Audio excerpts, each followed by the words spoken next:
example. So what I do each morning is I do a breathing pattern. It's an explosive breathing pattern that I learned in India, breathing your breath in and exploding it out, from the gut out the nose. And I do that 3 sets of 10, pause, 3 sets of 10, pause, 3 sets of 10. So it alters my state. And then I just do 3 things for 10 minutes because I have this deal with myself. If you don't have 10 minutes for yourself, you don't have a life. Who's with me on this? So I said, you know what? I don't need to have 20-minute, 30-minute, 40-minute meditations. I want 10 minutes, and I don't know if I need to meditate. I don't know if I'm going to meditate. To not think, I don't know too many people can do that. And I don't even know that I want to not frickin' think, So I thought what I want to do is I want to focus on the emotions that will cause me to be the better me. And the 2 emotions that most people are messed up by are anger and fear. And when you're grateful, you can't be angry. Try to be grateful and angry simultaneously. It'll never work. And you can't be fearful when you're grateful. So when I look at people, almost always they're reacting out of fear or they're reacting out of anger. It's some version of those 2. So gratitude to me is the antidote. So I spend 3 minutes, just 3 minutes, and I think of 3 things I'm grateful for, 3 people, 3 situations, but I step into it.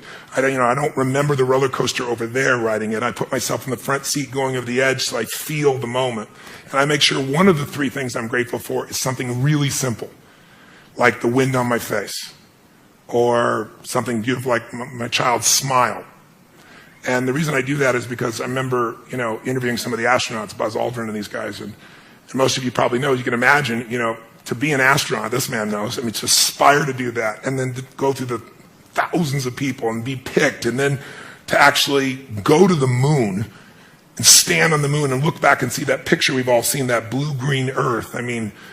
You imagine, and then you come home and what happens? There's a ticker tape parade and you shake the president's hand. And now what the hell do you do? You're 32. What the hell do you do for the rest of your life? And you know what? If you know the story of many of these astronauts, most of them had some major emotional challenges, right? Some abused alcohol, some drugs. And they had a real rough time because they forgot to find adventure in a smile. They thought the only way to is go to the moon. So I trained myself to make sure not just the big, beautiful things that are part of my life, but the little things. And so I feel that for 3 minutes. Then I do 3 minutes of a blessing, corny as it may sound. I imagine life, God, energy coming into my body, healing every muscle, every nerve in my body, strengthening everything as you strengthening the best of me, my passion, my love, my generosity, my creativity, my humor, my love. And then I see any problem that needs to be solved just being solved, because otherwise I tend to think I got to do it all.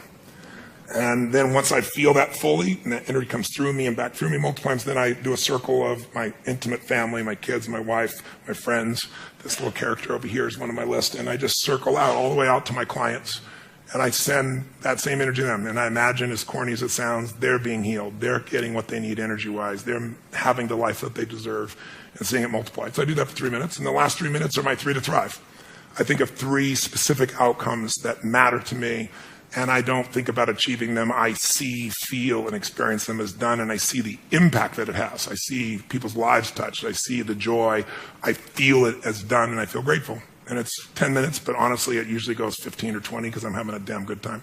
But by having a 10-minute walk, there's no excuse not to do it. And I do it every day, and I don't hope I'm going to feel good. And then what happens is, you're primed. You see things through a different set of filters. You make decisions through different filters. And also think of it, most people are wired for stress. They're wired for frustration. They're wired for feeling lonely. And they got a highway to pissed off, and they've got dirt roads to happiness. So I decided I'm going to wire myself for happiness. I wasn't born that way. My view is I had to change the whole earth to be happy. Today, that's different for me. Now I can just wake up and be happy because I've wired myself in a different way, neurologically. And then I show other people how to do this as well.